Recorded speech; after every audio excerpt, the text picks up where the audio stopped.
Hello. So in my today's presentation, I will try to explore with you how would the moon, a wine, and a cow could be connected. But first of all, let me ask you, how many of you drink wine? Right, nice, I like it. And how many of you drink organic wine, maybe? Nice, okay. What about biodynamic wine? Nice. And how many of you snort cocaine? Right.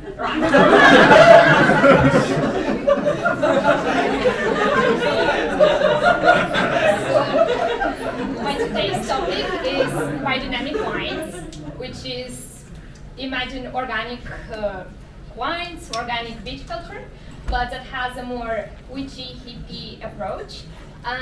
But it's very serious, it's certified, it's widespread around the world. I myself did an internship at the Biodynamic winery, so it's quite serious.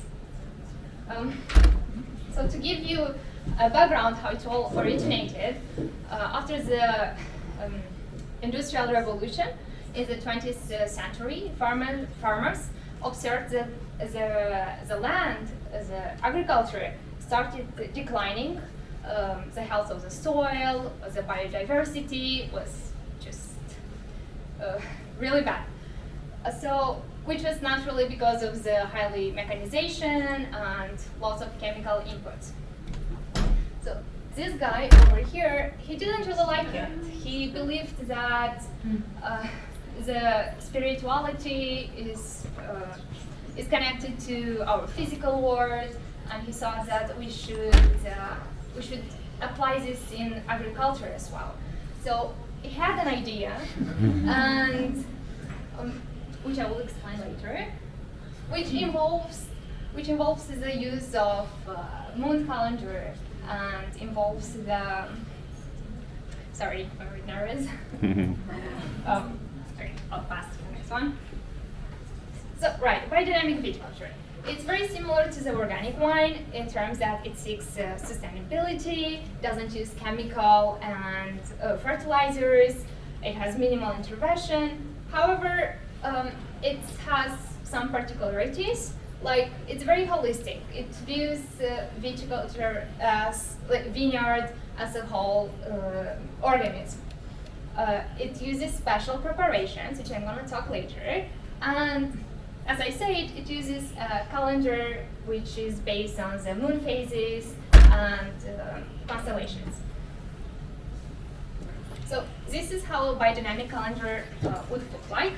It's very low quality, but it's divided in four parts.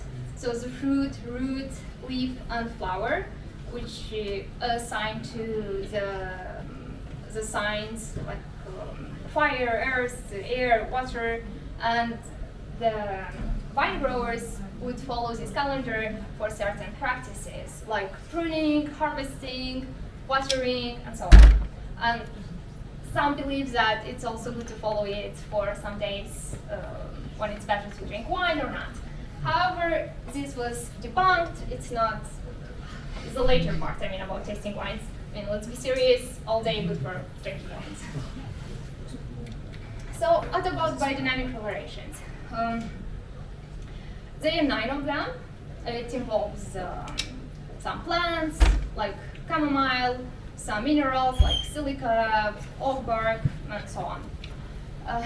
They are used later for sprays and compost preparations, but they use in tiny, tiny portions. Like imagine a teaspoon per hectare.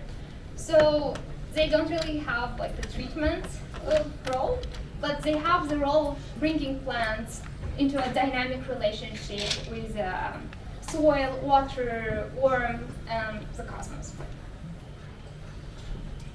For example, the chamomile preparation. Here in the first image, we can see how it's harvested. Then it's prepared with rainwater, for example. And here, some preparations are used to fill intestines or bladders from the animals or skulls, and then they are buried underground and then unburied and used for compost or sprays. this is the most symbolic, let's say, image for biodynamic viticulture. The cow horns, which are filled with silica or cow manure, when, as I said, they filled under the soil for a few months. 1 minute. Sorry, yeah. Here is the skulls for some animals. So does it work?